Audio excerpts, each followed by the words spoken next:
What I want to discuss now is using reflection, methods for plotting reflection, let's say it that way. And I think what I'll do is just show real basic ideas here. In one-point perspective, suppose we were looking at a reflective surface, a reflective plane.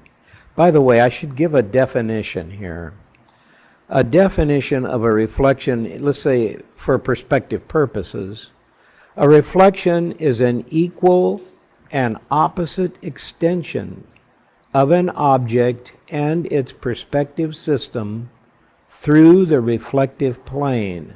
All right, that's a lot of words, but when you see it drawn here, I think I can repeat that again and explain it in a way that will be more clear. What I'm doing is I'm making a mirrored surface that we're seeing on edge, but I'm giving it a real thickness here, a really thick piece of glass. And the reason why I'm doing that is because I can give these horizontals here, which help us know that this is a one-point perspective. So now what I want to show here is there's on the floor some tennis balls here. And there's one right here, a tennis ball on the floor, that will not reflect.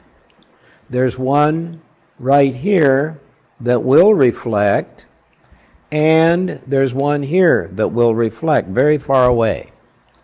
So let's see what this means. Let's draw a line. Since it's one point, the reflection would be planned by drawing a horizontal line like this. And it's an equal and opposite extension. So equal, 3 inches, 1, 2, 3 inches, shows me that that will not show up. You see, 3 inches to here, repeated here. Obviously that won't reflect. But let's take this next one and make a horizontal line from this tennis ball out this way. Take this distance to the mirror and repeat it into the mirror. It comes over to here. This does reflect. You can see it right here.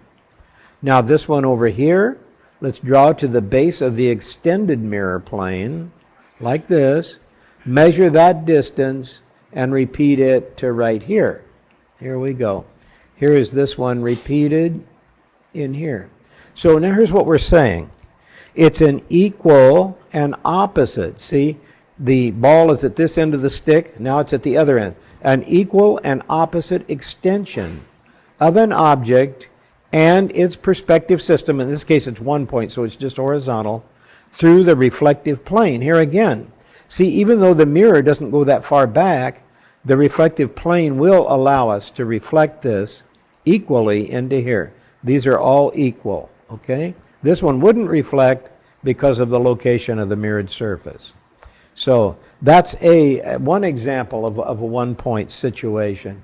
Let's show another one where, in this case, we're looking at, let's say I put a horizon line here. If I can get everything in here. A horizon line here. And we're looking at a mirrored surface in 1 point again, but we're looking straight into the mirror. Looking straight at it. Okay. Like this. So we see it as a rectangle now. We're seeing this mirror here. Then what we have here, the 1 point vanishing point is here. Just to give a little bit more about that, remember the center of vision in 1 point perspective is the vanishing point. Just a little unnecessary information there. Let's draw here a tennis ball on the floor that will reflect in that mirrored surface. So let's do it this way. Let's draw a line from the bottom of that ball toward the vanishing point like this. Somewhere along that line, I'm going to find a repeat of that ball. Now let's make a horizontal line, because this is 1 point perspective, like this. And let's put an arbitrary point over here. Arbitrary point. And from that point, let's draw another line to the vanishing point. Now, that forms a rectangle with the base of the mirror. What I can do here is measure this and find its middle. Right here is the middle. These are equal. Now, if I draw from the arbitrary point through that halfway point, what I can do is I can find where that ball will reflect. Now, I know it's very foreshortened, but here's the deal. This distance is equal to this. It's just that it's very foreshortened. So the distance in is equal in perspective, okay? So now we see two different ways.